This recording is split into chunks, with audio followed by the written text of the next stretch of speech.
I'm unsure if I remember how to do this, but I figured I would give it a go. And oh god, this, like, it feels so cringe just sitting in front of a camera and like trying to talk about things. I'm just gonna be really real with you. Like, this doesn't come naturally to me. It is painfully awkward, and I get to a point where like I get into the swing of it and enjoy it, but every time I hit record on my phone,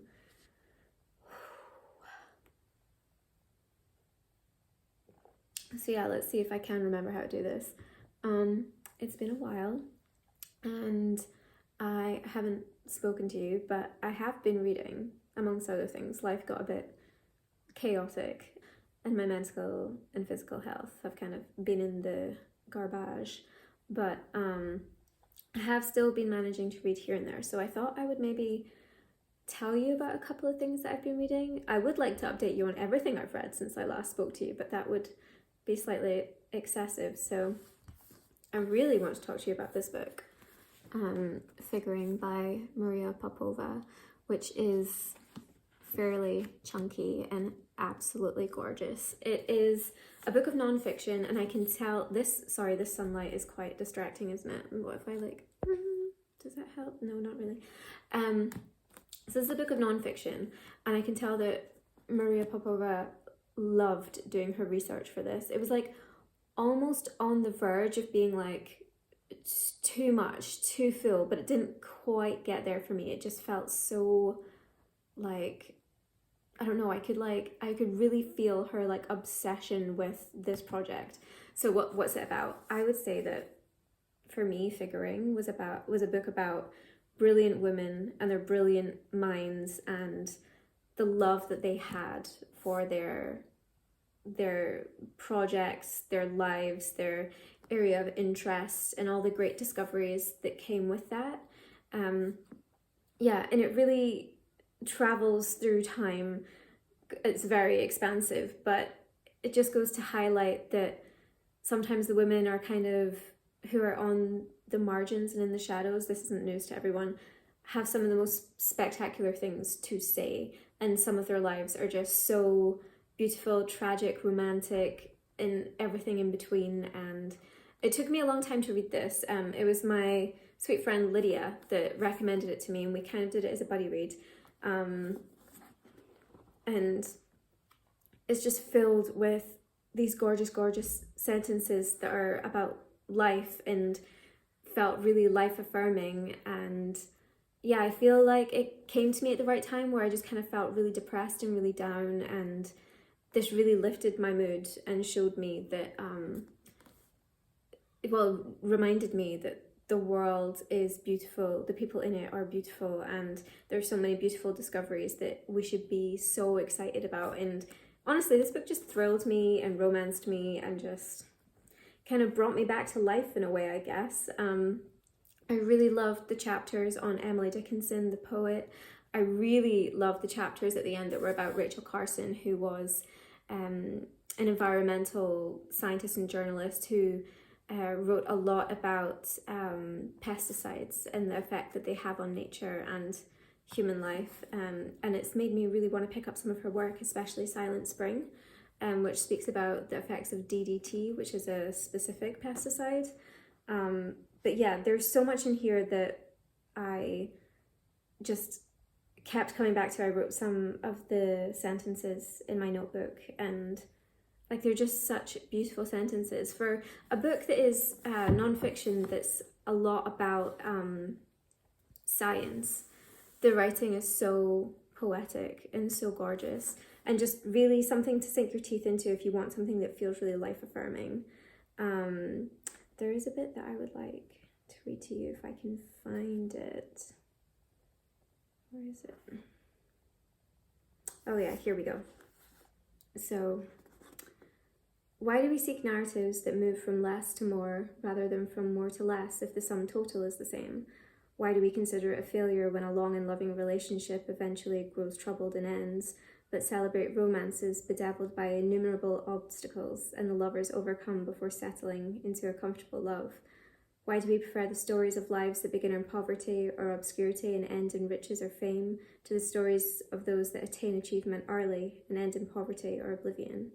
We long for perpetual motion out of the same impetus, a stubborn refusal to recognize that cessation is the ultimate nature of all things, and that any dynamism, wherever in time it may fall, however briefly, is cause for celebration. I love it. I love it so much. It really made me think and appreciate and just, yeah, I fell totally in love with this book. So thank you so much, Lydia, for recommending it to me. In a completely different vein, I also read Paradise Lost, and this is the Norton Critical Edition. So these editions are great because they're usually like classical canonical texts, and they have attached to them a lot of critical work about the text, and you know, it sheds a lot of light on things, especially in terms of a text being quite old. They often contain pieces of criticism from the reception at the time, and then how that criticism has changed like over time until we get to contemporary criticism, and you can kind of see the difference of how a text, the interpretation of a text evolves with the culture.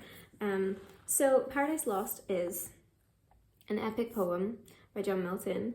He is a really kind of like revolutionary figure in politics and in writing, and Paradise Lost takes a biblical narrative, the narrative of the creation and the fall of mankind, and he doesn't simply regurgitate it, he expands it in places that you wouldn't necessarily expect from a Christian writer. And that narrative, along with the form of like the Greek epic poem, comes together to create a text that is really revolutionary. I mean, this is a Christian writer who's giving so much space and time to Satan, who is the protagonist. Sorry, that light. Oh, where do I go? What if we scooted over here a bit? Okay, that's slightly better. I'm sitting in like direct sunlight. So yeah, I think it's pretty revolutionary that a Christian writer in the 1600s is affording so much space to Satan within the text, because, I mean, why would he do that? Why are we affording time and understanding to a character that is, you know, kind of the personification of evil within the Christian narrative? But I just found it fascinating. Like I really loved reading Satan's character. I really loved hearing his perspective. I think his tone of voice is really authoritative and seductive, and just, yeah, I found it really strange to see the biblical narrative from this side, but almost more illuminating, like not almost, like way more illuminating to read it from this side. I think that it affords a lot of space for, yeah, understanding. And the relationship between Adam and Eve is expanded upon in this as well. And yeah, I wouldn't say that whilst I was reading it, I was having like the best time with it. Like it is a dense, heavy text, and it takes a lot of energy to get through, and it didn't feel necessarily really exciting. But I do find that the more I go back and read things, the more I'm getting from it, and the more I'm kind of falling for the language used. At first it just felt like really vast and like dense and thick and too much, but when I dip back into it now, like I can definitely appreciate the beauty of it a lot more. And what really got me excited about going back and reading things was that Orlando Reade came out with a book that's essentially an exploration of Paradise Lost through the centuries and how it has been used as a revolutionary text for other revolutionary figures, looking at politicians and writers and, you know, even like exceedingly controversial characters like Jordan Peterson, and how Paradise Lost has not lost its influence on the thinkers of today. This was really, really, really interesting. I also just really loved when Orlando Reade was writing about his own experience with the text, and especially how he's been teaching it to students either during lockdown over Zoom or in prison in English classes. And yeah, I feel like if you haven't yet read it, it is a lot to take on, but if you have the time, the patience, and the space for it, especially because it is one that you don't just read and then you're done, like you do need to keep going back to things, I think it is really worth it. But I wouldn't say that it's my favorite or that I loved it, but I am, you know, I'm glad I've read it now.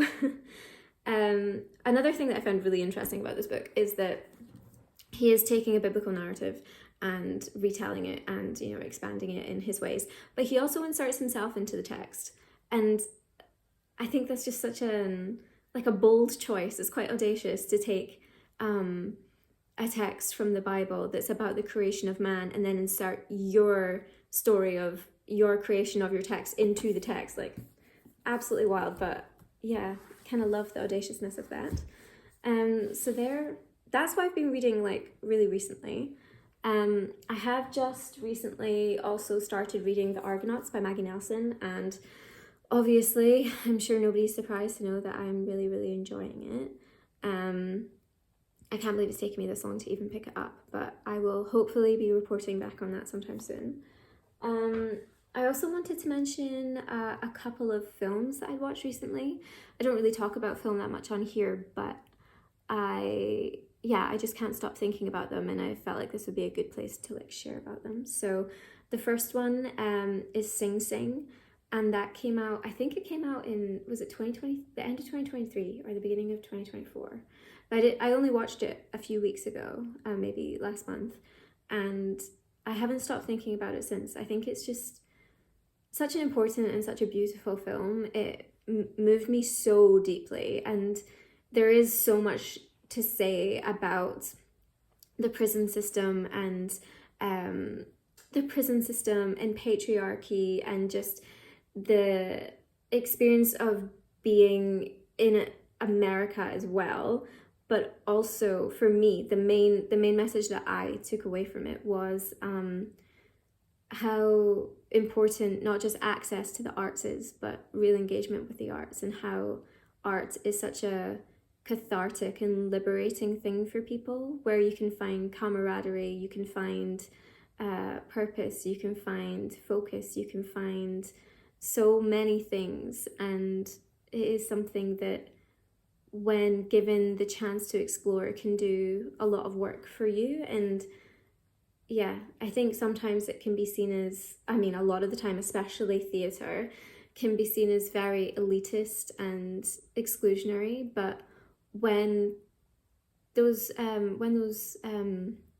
borders are broken down and you're allowed access to it, and not just access, but encouraged engagement, like real getting into a text and getting into a character and exploring your perspective of what's happening, and, you know, your mind and your body really being allowed to play, experiment, explore, it does so much for people. And yeah, it just really spoke to me about how important art is, and that, yeah, it's also just incredible. And a lot of the cast are playing themselves as inmates when they were in the theatre program at a prison, and the tears were rolling when I saw as himself continually coming up in the credits. It's just one of the most beautiful things I've ever seen. I think it's a perfect movie. And in a similar vein, but also very different in style, is Grand Theft Hamlet, which is a documentary, I guess. I am not into video games. I've never really played them. They don't interest me at all. But my boyfriend loves Grand Theft Auto. However, I love Shakespeare, so it kind of felt like a beautiful marriage of our two interests coming together, Grand Theft Auto and Hamlet. And it's a documentary from lockdown, but it's all in video game visuals. So from my understanding of this is, you can play a game and kind of like record it and then like play it back, and you can like see it as you were like watching a movie, not necessarily just from your point of view. And so two actors find themselves playing Grand Theft Auto together during lockdown. They obviously are not working because the theaters are not open, and you know, they're really upset about this. They're stressed, they want to find work, they're missing it, and they are just, you know, playing the game, and then come across this theater in the world of Grand Theft Auto, and they decide, wouldn't it be a crazy idea to stage some Shakespeare here? And then they just decide to go for it, and they have to, you know, try and pull people together, audition people in this online world, except obviously people just keep showing up and killing one another, and it's really violent. But eventually they manage to pull some people together, and they manage to cast Hamlet. And then of course it's the challenge of trying to get people from all over the world to show up at the same time online and perform something, and then they stream it. And it's just this, like, it's just this beautiful display of how art can create community and how meaningful it can be for people. And that film had me laughing and crying. Like, it was hilarious, but also deeply meaningful. It gave these people a real sense of purpose when they felt very lost at a really, what was a really isolating and difficult time for so many. So those are two films that I would recommend if you especially love theatre, maybe, like I do. But yeah, oh god, it feels really cringe again, just talking to my camera. But yeah, I want to try and breathe some life back into this area of my life, breathe some life back into this project of me reading books and then talking to you about them, because I have really missed it. And yeah, I miss the community, I miss the chatting in the comments, I miss the recommendations, and I miss hearing what you're reading as well. And yeah, hopefully it will maybe give me some purpose and order to my days to try and film things and chat to you about them. Yeah, so happy spring equinox if you are in the northern hemisphere. It feels incredible to have some sunlight on my skin. It was a long time without. And yeah, I do feel like it's definitely the spring energy that's kind of brought me back to trying to do this again. Like, I feel like there is a kind of reawakening, a renewal in the air that's, you know, pushing me to do some things. So I hope that wherever you are, some of that reawakening and renewal energy can find you and, you know, push you towards something that, you know, you've been struggling to get towards. Whether that is filming something, maybe it's picking up a book, maybe it's calling somebody, maybe it's just getting out of bed. I've definitely struggled with that lately. But wherever you are, I just want to send some love, and hopefully I will speak to you soon.